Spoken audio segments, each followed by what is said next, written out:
அஸ்ஸலாமு அலைக்கும் viewers, welcome to JIYATH kitchen. இன்றைக்கி நம்ம கிச்சனில் ரொம்பவுமே ஈஸியான ஒரு ஸ்வீட் ரெசிபி தான் பார்க்க போகிறோம். இந்த ரெசிபி பேர் மலிதாங்க. இந்த மலிதா ரெசிபியை நம்ம எப்படி செய்கிறதுன்னு பார்க்கலாம் வாங்க. மைதா மாவு வந்து 1/2 கிலோ எடுத்திருக்கேங்க. இது ஒரு ஸ்வீட் ரெசிபினால கொஞ்சமாக ஒரு பிஞ்ச் அளவு உப்பு சேர்த்துக்கோங்க. சேர்த்துட்டு தேவையான அளவு தண்ணி சேர்த்து ஒரு சப்பாத்தி மாவு பதத்துக்கு இதை வந்து பிணைஞ்சு எடுத்துடலாம்.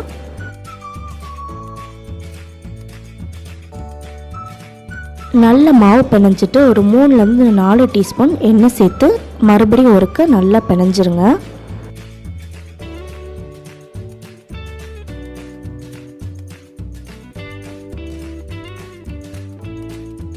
அவ்வளோதாங்க, மாவு வந்து ரெடி ஆயிடுச்சு. சப்பாத்தி தேய்க்கிற கட்டையை எடுத்துக்கோங்க. அதில் கொஞ்சமாக ஆயில் சேர்த்து கொஞ்சமாக மாவு எடுத்து நம்ம சப்பாத்தி மாதிரி ரோல் பண்ணிக்கலாம். அவ்வளோதாங்க, இந்த மாதிரி மாவை தேய்ச்சி எடுத்து வச்சுக்கோங்க. தேங்காய் துண்டுகள் வந்து ஒரு 6 பீஸ் எடுத்துக்கோங்க. அதை சின்ன சின்ன துண்டுகளாக கட் பண்ணி மிக்ஸி ஜாரில் போட்டு நம்ம துருவி எடுத்துக்கலாங்க. இந்த தேங்காய் துருவலையும் தனியாக எடுத்து வச்சுக்கோங்க. இப்போ ஒரு கடாயை எடுத்துக்கோங்க. அதில் நிறைய தண்ணி சேர்த்துக்கோங்க. நம்ம தேய்ச்சி வச்ச மாவை வந்து நல்லா மூழ்கி வேக வைக்க போகிறோம். அந்த அளவுக்கு தண்ணி சேர்த்துக்கோங்க. தண்ணி நல்லா கொதிச்சதும் நம்ம தேய்ச்சி வச்ச மலிதாவை இதில் போட்டு வேக விடுங்க. நல்லா திருப்பி திருப்பி போட்டு வேக விடுங்க.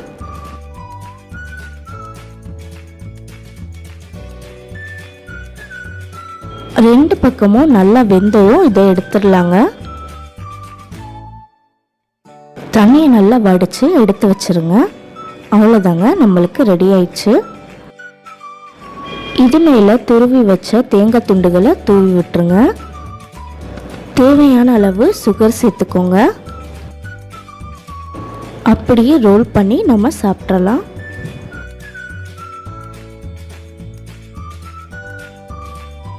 இன்னொரு மலிதா எடுத்துக்குவோம். தேங்காய் துருவலை தூவி விட்டு நீங்கள் சுகருக்கு பதிலாக நாட்டு சர்க்கரை கூட யூஸ் பண்ணலாங்க. இதையும் ரோல் பண்ணிக்குவோம். ரொம்பவுமே சுலபமான மலிதா ரெசிபி வந்து நம்மளுக்கு ரெடி ஆயிடுச்சு.